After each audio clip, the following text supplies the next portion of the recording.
has been asking.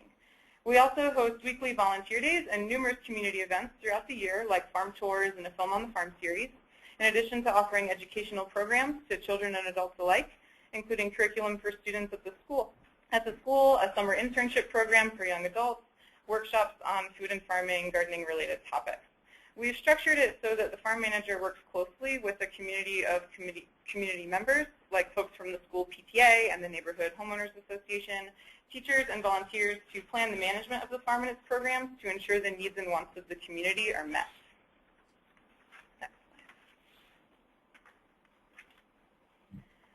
And these are just many of the questions and things to consider while planning for a community or school farm. And since we have limited time, we're just going to touch on some of the more pertinent questions we found to be particularly important through our experience.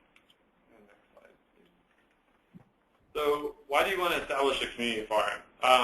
There's many great reasons to do this. We're just going to talk about some of the challenges that we've experienced in answering this question. So from our experience, people who do not have a history of farming commonly underestimate the amount of knowledge, work, and sacrifice that goes into managing a farming business. And to begin to understand the situations farmers commonly face, it's really important to recognize the structural and cultural forces that are at play in our food system.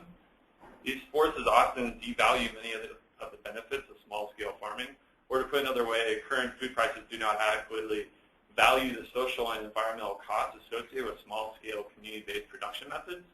So if you're going to grow food in socially and environmentally conscious ways, from our experience in the city, you need to find ways to subsidize the work. And a good way to learn about these issues is by volunteering on local farms and asking questions to farmers about their business models, lessons they've learned, advice they might have, or taking classes from CSU Extension. It's also important to find seasoned farmers to work with on your farm project, in addition to a network of partners who are inspired by your mission. And even more important, listen and incorporate the farmers and community partners' experience into your planning process, like hold strategic planning meetings and get these folks on your board of advisors or your board of directors for your nonprofit. Where will a community farm be and who will it serve? This is an important question to answer because it can play a key role in your business planning. Public land typically has more stakeholders involved, creating more work for the farming organization on the outreach side of things. But this land may also be more permanent. It can be guaranteed for agriculture open space in perpetuity and not in danger of other kinds of development.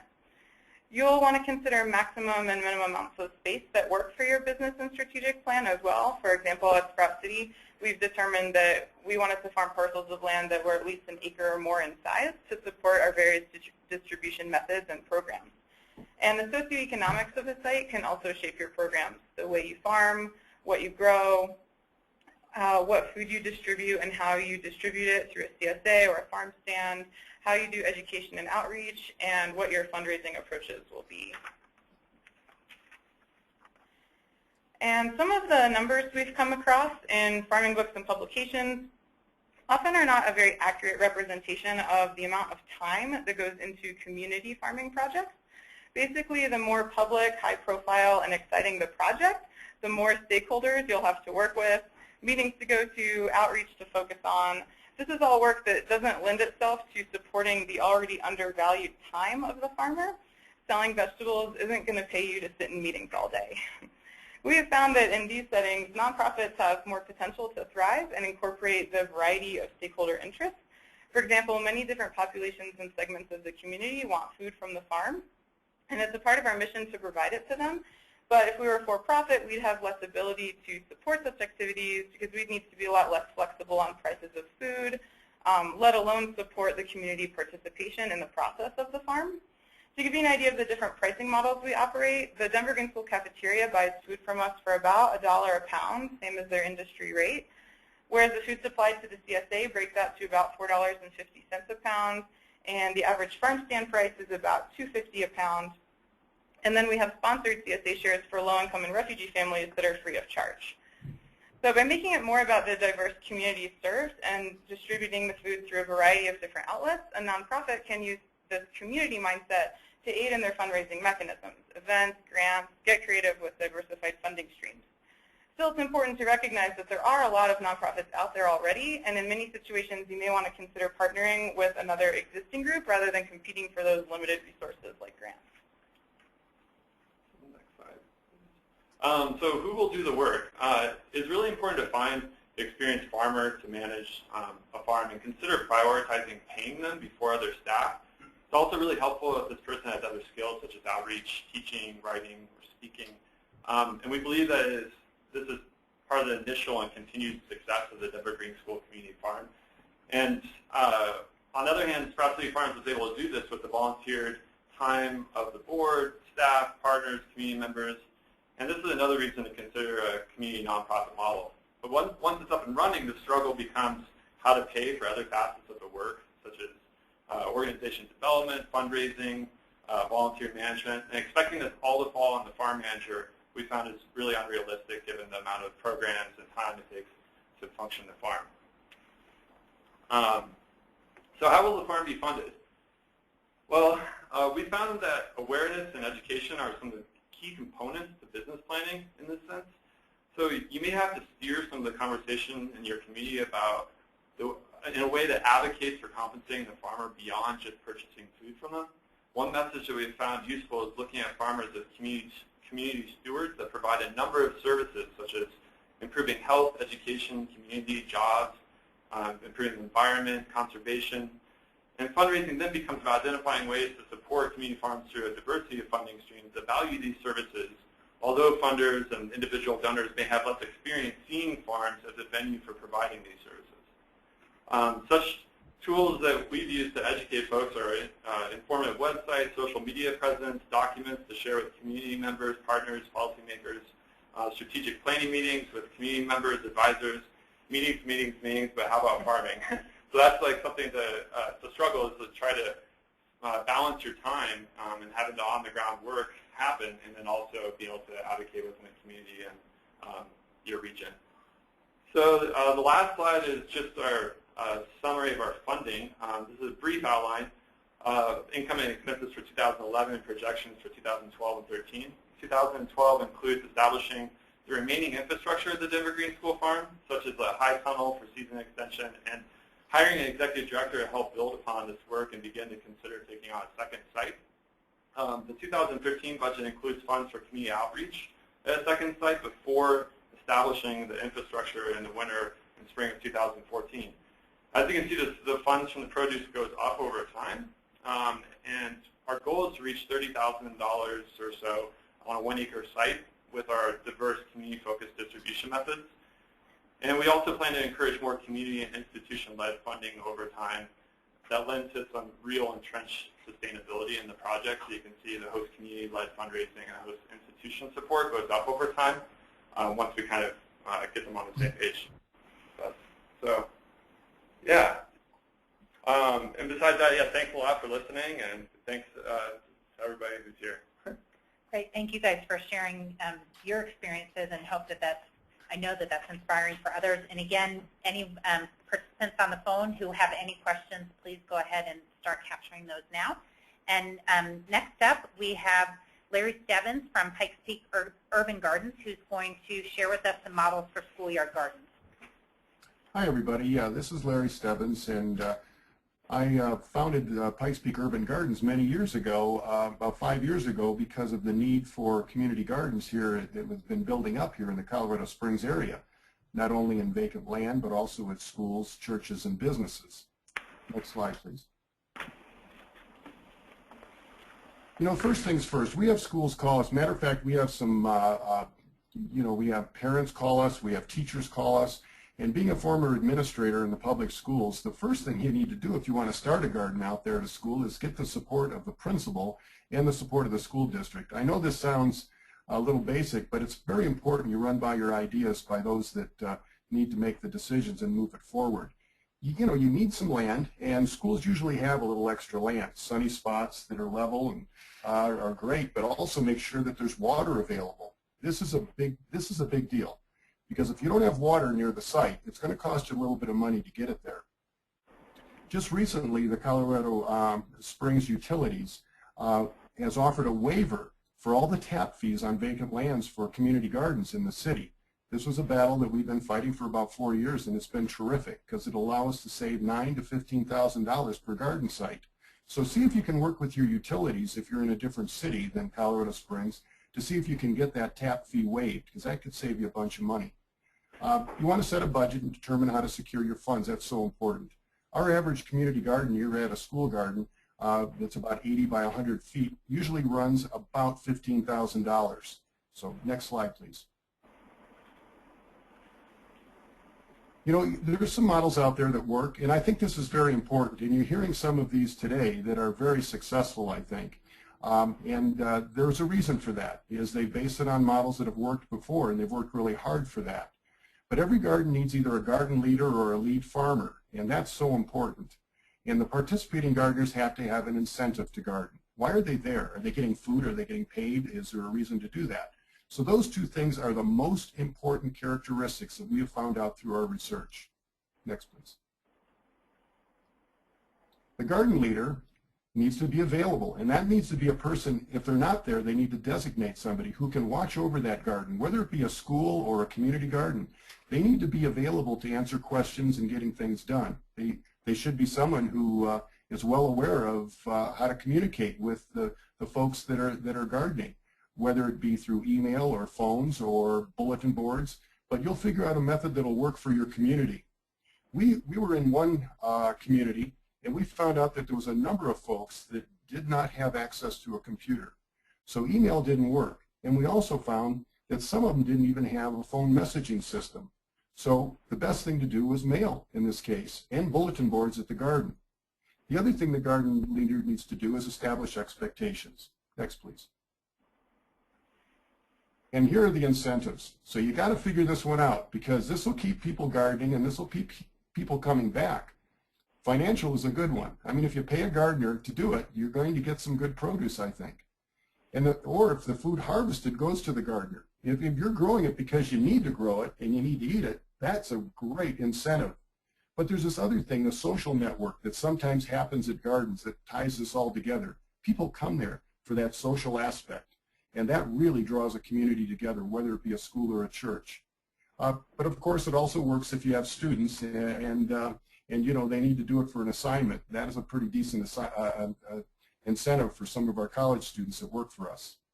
Next, please. Now here's just a few, just real briefly, just to show you charts. If the incentives are high, the production is going to be high. So the more that there's there, the better your garden is going to go. It'll level off according to the expertise of the gardener and the amount of produce your garden can do. That's A. In B, you can see if it's an all-volunteer group, usually after about 2 months, it tapers off in production, and most of those gardens don't do well after time if it's all volunteer. And C shows ownership over time. Just ownership alone doesn't seem to work, you know, because life gets in the way sometimes. So without incentives, sometimes ownership isn't the only thing. But the other thing is, if there's a garden leader plus volunteers, that is a model that seems to be successful in many cases. And it goes up and down depending on the time the garden leader can spend and the number of volunteers present. Next, please. Now here's model 1. That is, the school hires a gardener. And here you can see one of our gardeners, Leslie. She is managing the Galileo School Garden here in District 11. And she coordinates all the planning and the groups that come in, and she establishes a budget. And she's the one that helps work with the school district and make sure it works. But one drawback on this is the school either needs to write grants to support that position, or they need to hold fundraisers to support it. And it's an ongoing battle of getting funds. Right now, District 11 is looking for ways to support a position, and they're having a difficult time in a tight budget. Next, please. Here's what you can see at that greenhouse, and it's doing marvelously. I mean, we're producing a lot of vegetables there. Like I said, 50 pounds per week. Next, please. Model 2 is a community garden with a leader, and that's the most common used around schools, and it's the most common used around the community, and it does work. That garden leader watches over it. Everybody's assigned an individual plot, whether it be a school grade level, whether it be part of the community, and they take ownership of that plot and harvest the food out. Now that food could be used in the classroom, it could be used in the kitchen, but there is ownership of that plot. Next, please. And here's some community gardens that we've started around town. And they are successful with a garden leader. And that model really does work because people have ownership of their own plots and there's a leader to watch over the garden. Next, please. Model 3 is all volunteer. And we've seen this at many schools where they think that they're just going to get groups to come in during the summer and take care of it. This is the least successful of all the garden models. When there's no ownership, and if the harvest is not shared, it's, or if it is shared, nobody knows what vegetable is theirs or what vegetable they can harvest. So it usually doesn't work over time. Next, please. So the successful gardens allow ownership and encourage community. And of course, there are incentives for those gardeners that get involved. Next, please. Thank you so much. And set up your model first, set up your structure, and I think that you will find you'll have a very successful garden. Thanks. Great. Thank you, Larry. That was helpful. Now, I'm going to keep moving quickly because we've got a lot of great speakers. Next up, we've got Eric Kornacki from Revision International to talk about the role of schools in farming. Thank you. It's an honor to be here along with these great presenters. Just to give you a background on Revision International, we are a nonprofit organization that is working on community sustainability in low-income areas. And next slide. In 2009, we launched our first program in Denver called Refarm Denver. Really, the mission of Refarm Denver is to increase the access of healthy food in underserved communities by working alongside with them to help them grow their own food. So we're talking about food that's grown in the community, by the community, and for the community. And sort of put this into context, we have 165 backyard gardens within Southwest Denver. But today we're going to be talking about a 3/4 acre urban farm that we started in 2009, and we've built it out ever since. So it includes 40 fruit tree orchard, and we're currently in the process of constructing a greenhouse and an outdoor classroom. And next slide, please. So 2009, we were approached by teachers at Kepner Middle School who heard about our program in the neighborhood. They had approached their principal and said, we have a lot of underutilized space out back. Can we start a school garden? They initially were thinking about a space that was going to be about 6,000 square feet to be utilized by garden club in the classrooms. And once they got started, they realized that they needed a little bit of help, so we came to the table to provide technical assistance and just some advice.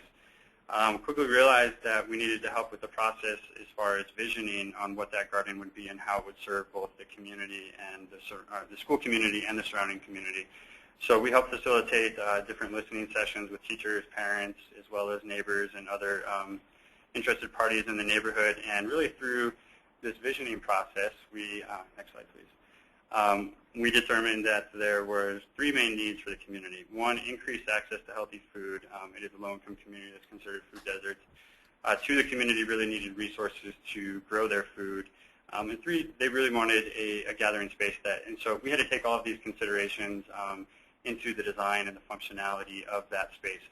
So our model that we've developed kind of organically over the past 3 years is that instead of trying to create a community garden where residents or school has their own individual plots that they may or may not pay for, we decided to try this idea of having a community urban farm where the entire farm was not really owned by any one person or a plot, but or an organization, but by the community itself. So the focus of this farm is really on high production. So we're looking at producing food both for the school community and the surrounding community, and looking at what business models and distribution models we can make that food accessible and affordable. 2, how do we look at community involvement and ownership, and that's been touched on by several of our presenters today. It's such an important topic. So not only are we dealing with the farm on school grounds, but as trying to serve the larger community, how are they involved? How are we training people to get them really taking the ownership and making the decisions? 3rd, focusing on training and education, so looking at free workshops and classes that the community has identified that they're interested in, as well as helping make that connection to the school since we are on school grounds, obviously. 4th, a gathering and a demonstration facility as well, so looking at demonstrating different forms of growing, so looking at raised bed, looking at in-ground growing, looking at greenhouse production, looking at permaculture, and modeling this back to the community so they can take it from there. So next slide, please. So this is kind of a site layout just to give a context of the farm itself. It's pretty small compared to the surrounding soccer fields, unfortunately, with all that grass. Next slide. So in 2009, we started with just kind of a small road area of row production. The next year, we added 40 fruit trees and also received some funding to expand the size of the entire farm so that it's now 3/4 of an acre, as well as look at building a greenhouse and an outdoor classroom. Next slide. So I'm going to kind of move through some of the challenges, some of the hard rocks and dirt, the things that we've come up against through our experience, and hope that there's a little bit of wisdom there that we can share. Next slide. One, looking at security. So Denver Public Schools actually mandated that we build a pretty rigid fence, 6 foot high, kind of not something that you can really find at Home Depot, but looking at how you're protecting your garden, but also who's liable for anybody that comes on site. Is it the school? Is it an organization that's operating it? So if a volunteer gets hurt, or if there's any kind of crime that is committed, like what's the liability there? We've also had a challenge with built structures. Denver Public Schools would not allow any wooden built structures for fear of either splinters or maintenance or it burning down. So that made it kind of hard to do a tool shed or to do an arbor or anything like that. As we've been trying to also develop a greenhouse on site, we've run up into some challenges as far as what's allowed in the built structure, and pretty rigid as well, requiring engineers and architects to get involved and not looking at just kind of like a hobby or kit greenhouse. Limitations on the operation. So in Denver Public Schools, we were told that no fruit trees were allowed, no beehives and such. In terms of the fruit trees, we kind of just went ahead with it and then asked for forgiveness later, and that seemed to work out, but not always the case.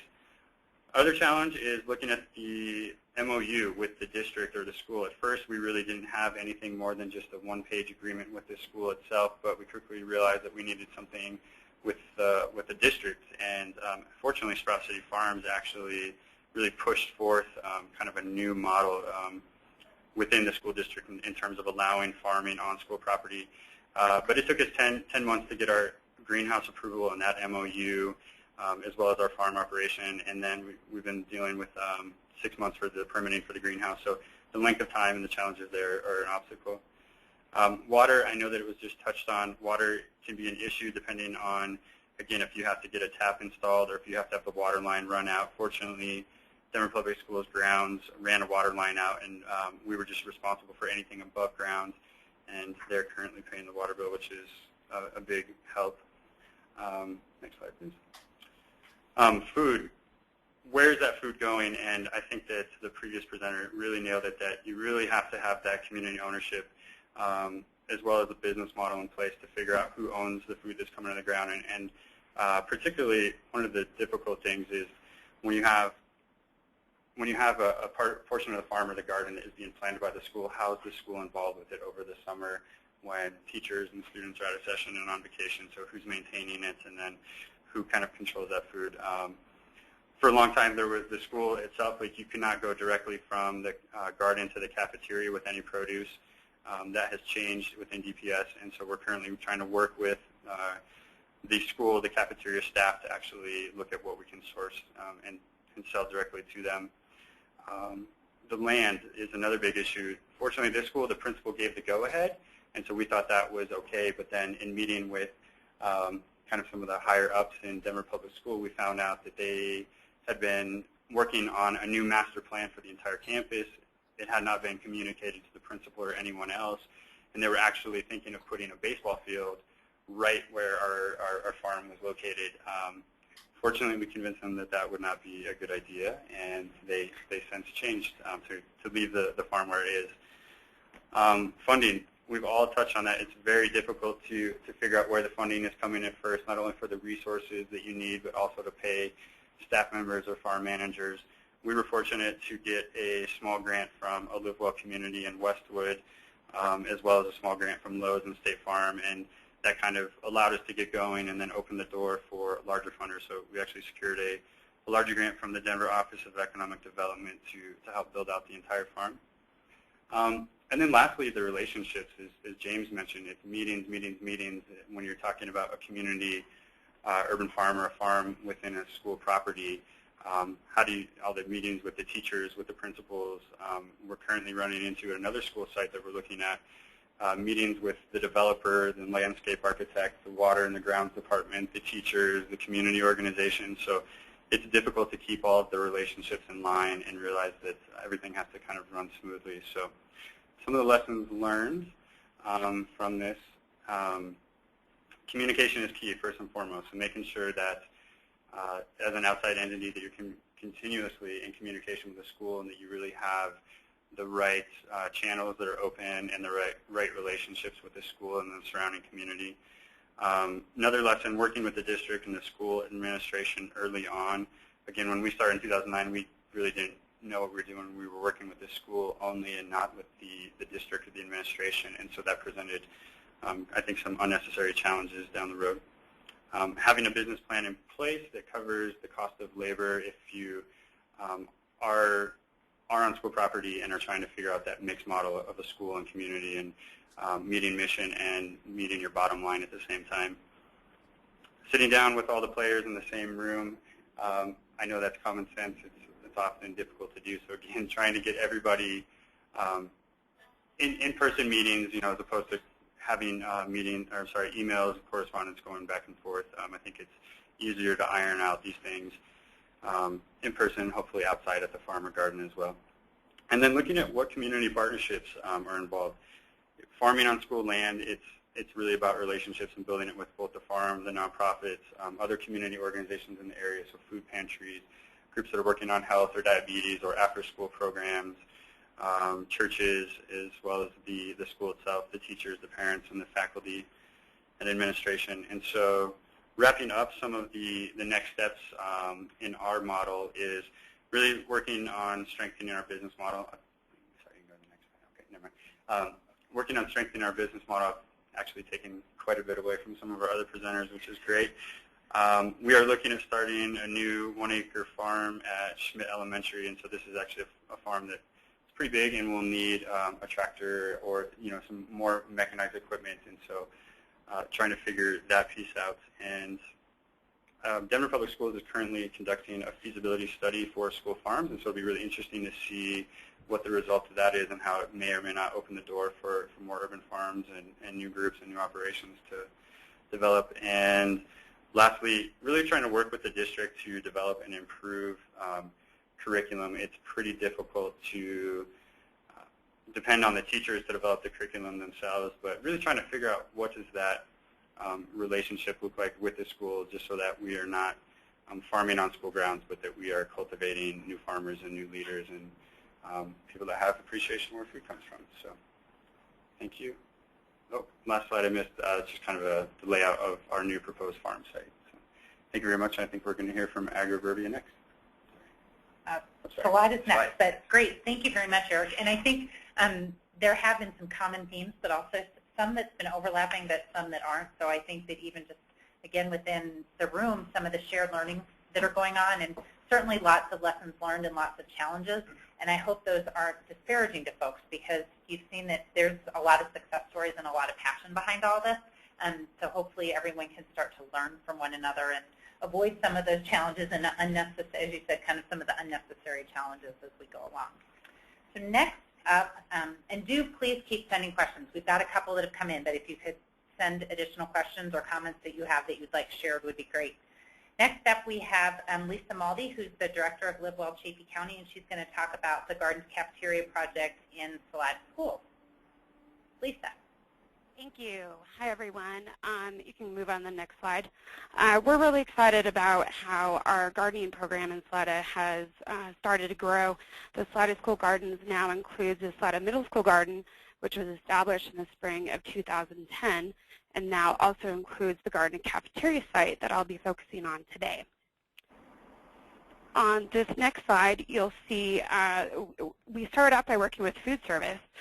When I was hired in December 2009, we immediately began working with food service staff to make small improvements to the school meal program, and things really got fired up when we sent the staff to Farm to School Conference and also Culinary Boot Camp in the spring of last year. Food service came back wanting to grow their own food and asked us to help make that happen. Next slide, please. And although our school district recently switched to a 4-day school week in order to reduce expenses, they do own a 20-acre site that was going to be used for a future school location. The site is currently home to soccer fields and a dog park, and there were 4 acres that were unused. After discussing the concept and potential location with administration, we decided to move ahead with a brainstorming session with community partners, local food organizations, and school district staff in the spring of last year. We walked away from that meeting really feeling like we had extensive community support. So we decided to approach the school board with a project proposal and asked if we could begin working to establish a large-scale garden that could produce fruits and vegetables for the school district at this site, and we were granted permission to proceed. And on the next slide, this is our overall project site plan. LiveWell County hired Agriburbia to create the plan and cost and revenue estimates so we could determine if the project was feasible, and also just to see how much produce we could grow. This plan is really helpful, but LiveWell County and Guidestone have had to take that information and mold it to what we have funds for this year. Ultimately, the plan is to grow 4 acres of produce to meet 100% of the school district's fruit and vegetable needs and sell the remainder to the community through youth farmers markets. So some of the bigger details of the project include land, obviously. Large parcels of undeveloped land within the city limits this size are hard to come by, and we were just fortunate that the school district had land available for our use. As far as water goes, the middle school and the high school in Salida have a number of water and sewer taps that they were actually doing an inventory of all of their taps and realized that they had more than they needed. And with the permission of the city, we were allowed to transfer them at no cost to the site, which included a water, a sewer, and the irrigation taps, which allows us to plan for future restrooms on the site as well. We're also looking into how we can access non-treated water in order to reduce our ongoing expenses for the garden.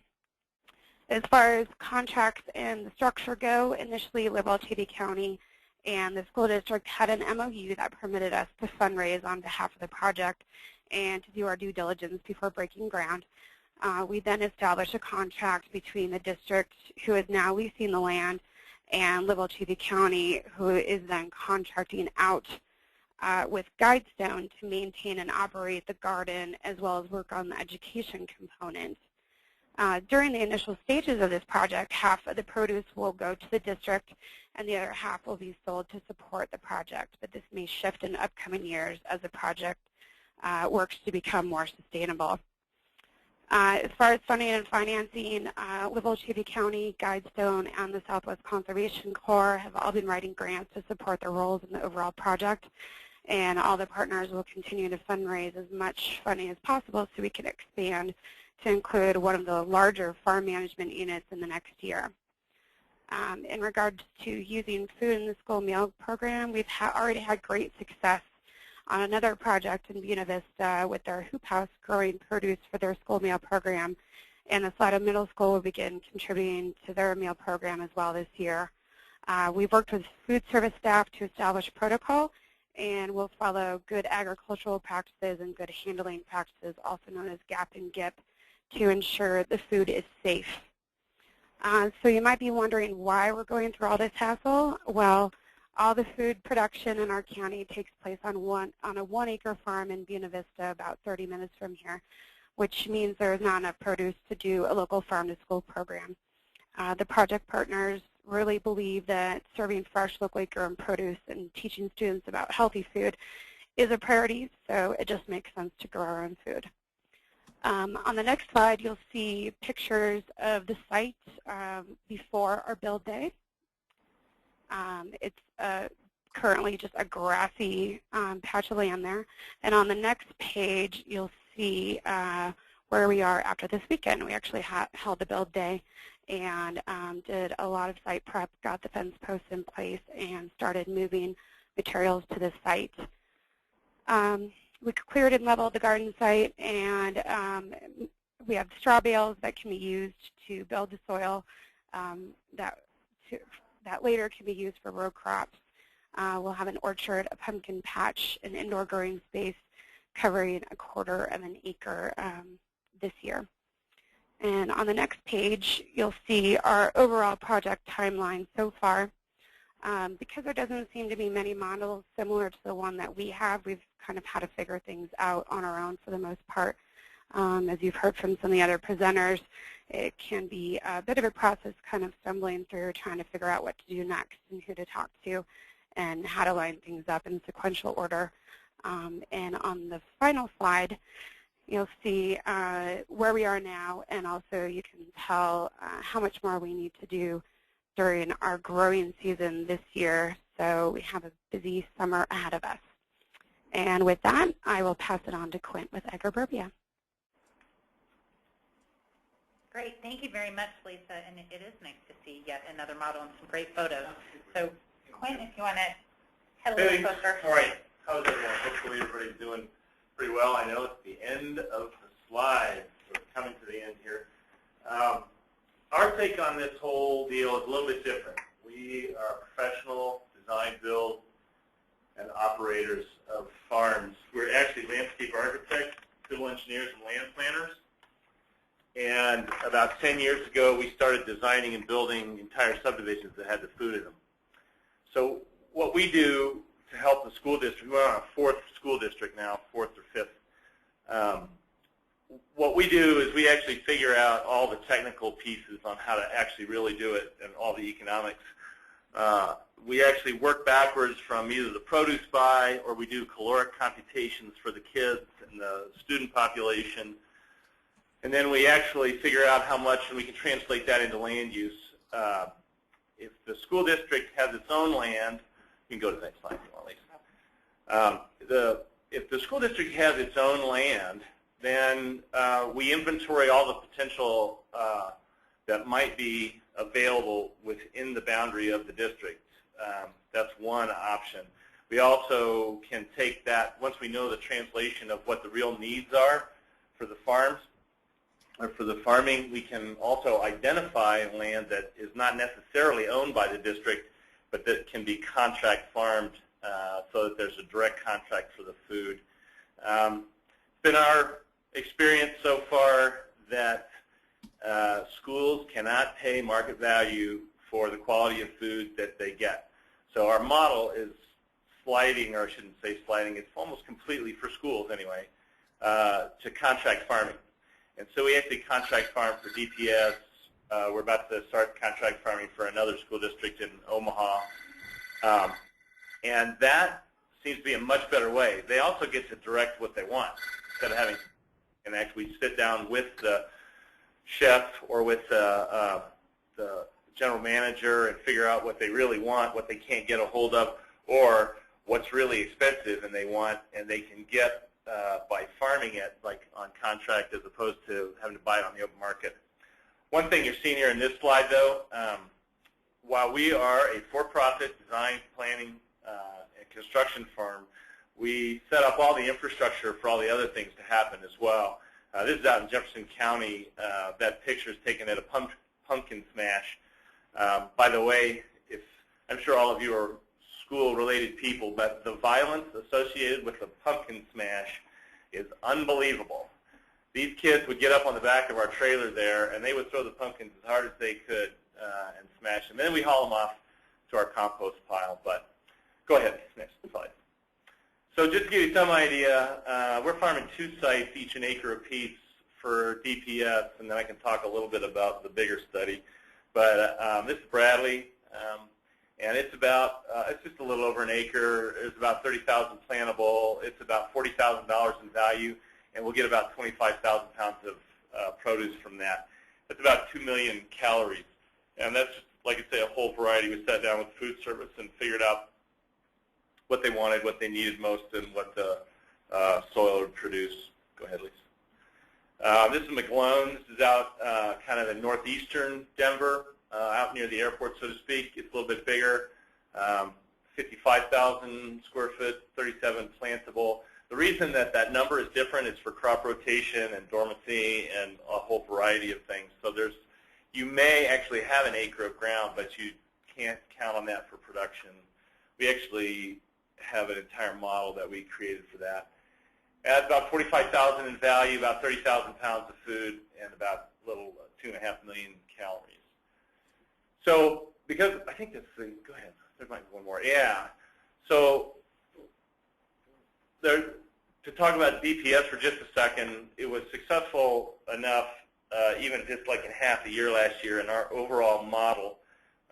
We get paid to do this. That's why it works. We believe in a paying model. We believe in very well-heeled, highly skilled farmers. The least of all people on the planet that we want to accidentally make sick are the kids. So it's like really, really hard. All of our farms on the school sites are GAP and GIP. They're all fenced and they're all controlled access. The really good thing about it is that Real Foods and some of the others that are doing gardens next to ours have a great relationship. They teach the kids about all the food on those learning gardens. And then we pay the kids to come on our site. And they actually gives them the self-esteem to say, wow, that's what I really want to learn. Now, they can't work all the time, and because of the child labor laws and everything, but if we hire them for 2 hours 3 times a week, and we actually pay them the going rate, $10, $12 an hour, they can't believe it. They can't understand why everybody doesn't do that. And if this, one of these schools is very troubled, and it is an unbelievable opportunity for those kids to see some other avenue in their life. That means, though, that ours is complete. Our insurance as private, for-profit farmers cover that ground. And that's why we're insured. That's why we have a contract to do that.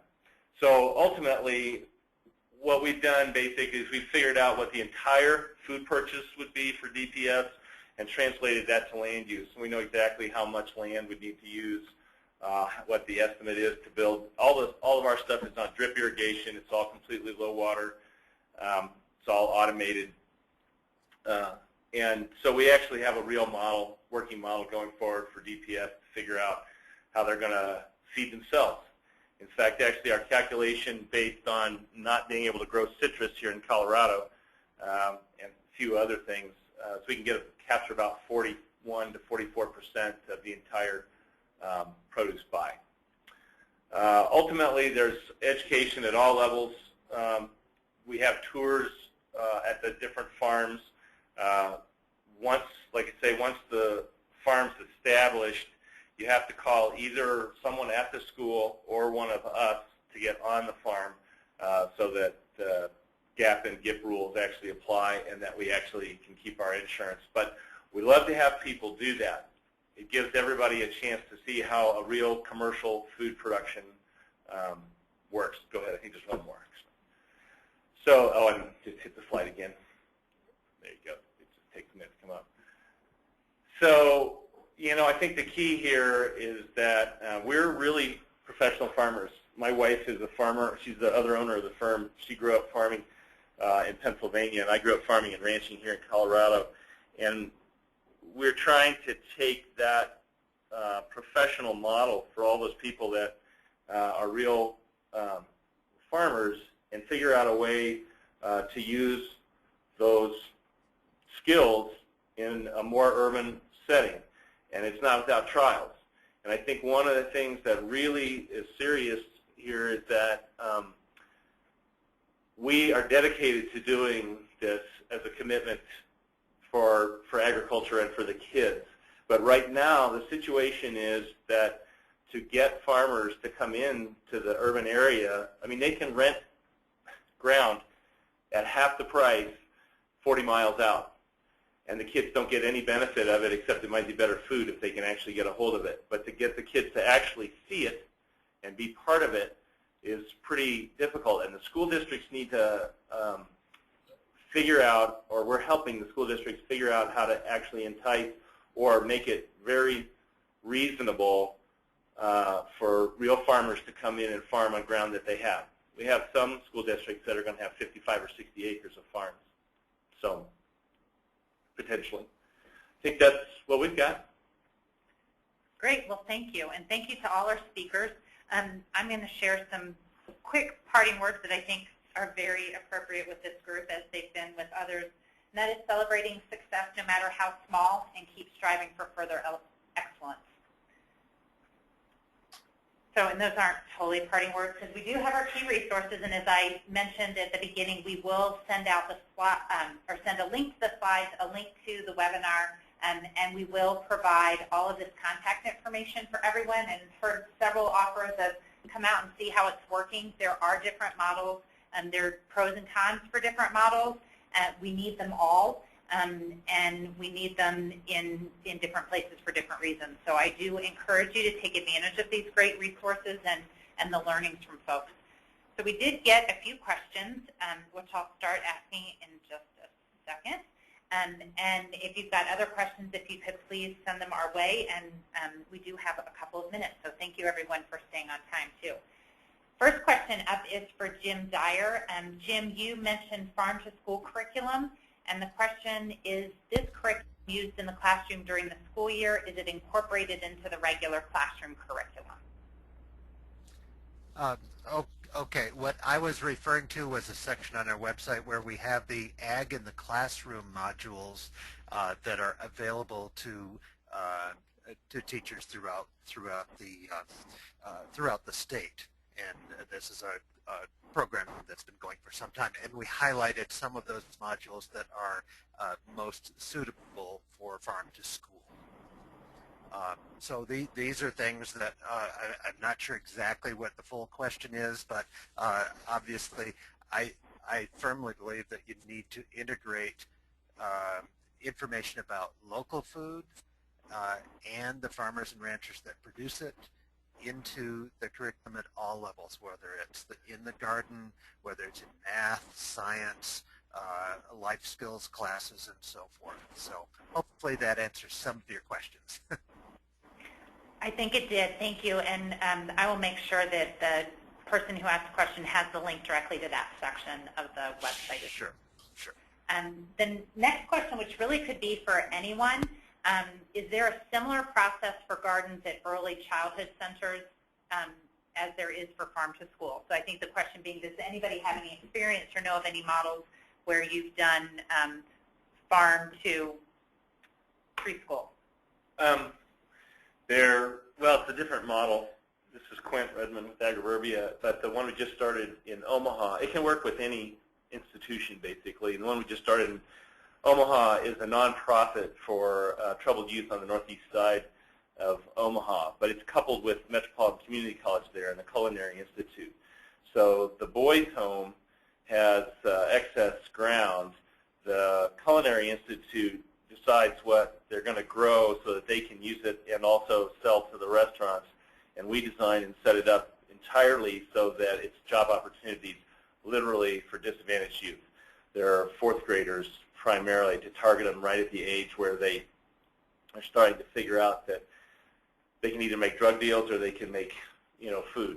And they can do other really good things with their life if you give them an opportunity. So we've got it's a very interesting outlay. It's not an early childhood center, but it's the same model. I mean, you can use it. Basically, you need to find the ground and find the purpose. And then you really still need to sell. It's a for-profit model. That's why they found us. They sought us out because we've identified all the restaurants and already talked to the restaurants. They're committed to buying the produce. They would rather do that than give a grant to the boys' home, because then everybody wins. Great, thank you. I have one more comment on that too, because this is Meg with Sprout City Farms. The Denver Green School, where we have our 1-acre farm, does have early childhood education. There's a preschool class there, and so they have meals separate from the rest of the school. They eat their snacks and their lunch in their own classroom, in their own part of the building, but the food that they use for those meals is still prepared in the same kitchen as for the rest of the school. So for us, it's the same exact thing as the other aspect of our Farm to Cafeteria program.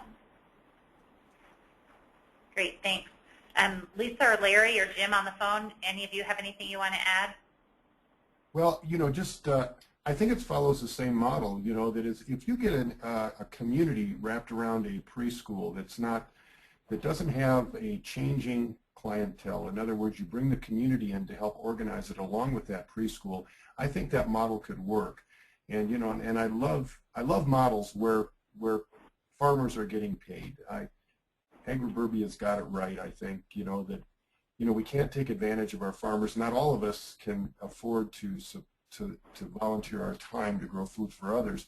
So, I like the models I'm hearing, but, bring that community into your preschool, and I think you'll find out that you'll have a sustainable model.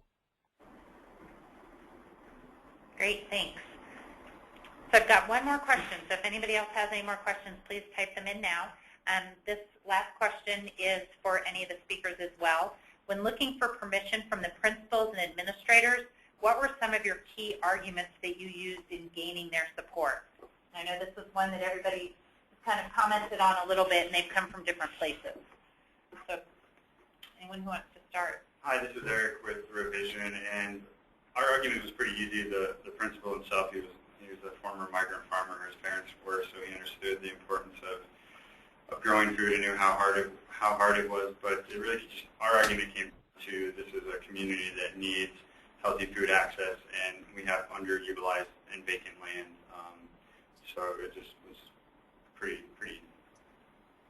This is James with Sprout City Farms. For us, actually, we were approached by the Denver Green School, and one of our co-founders of SCF and our board was a co-founder of the Denver Green School. So it was more like they already had a high level of community readiness, and we're expecting a farm to happen, and it was just a matter how it was going to happen.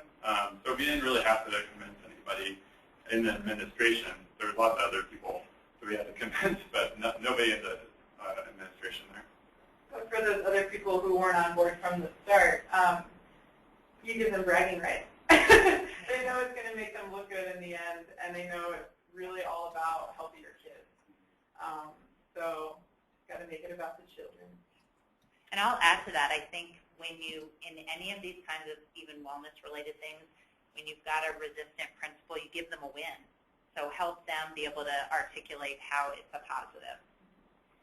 Yeah, ours is entirely an economic model. I mean, we have a whole different view. I mean, we love the kids or whatever, but their school districts are already impoverished. They're not going to do anything. And we go in and we actually, when we do an agricultural master plan for an entire school district, we look at their whole capital improvements plan. And we actually see what the kitchen situation is and what their replacement is and what their labor situation is in the kitchen, because you can't use the veggies unless you have the kitchen to do that. And that is typically the most expensive part of converting to feeding yourself.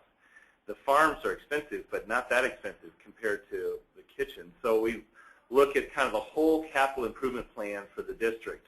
And then we look, we use satellite imagery and GIS tools and everything. We figure out what assets they're not leveraging, which is typically the land. And then it's a double whammy, because not only do we calculate what the value of the produce that the district no longer has to buy, but also it's the opportunity cost that they don't have to pay to maintain the land. So you have a lot of school districts that are upside down on their real estate portfolio. They're spending thousands and thousands and thousands of dollars to maintain land that's basically vacant and not used for anything. It's either waiting for a school or it hasn't been done.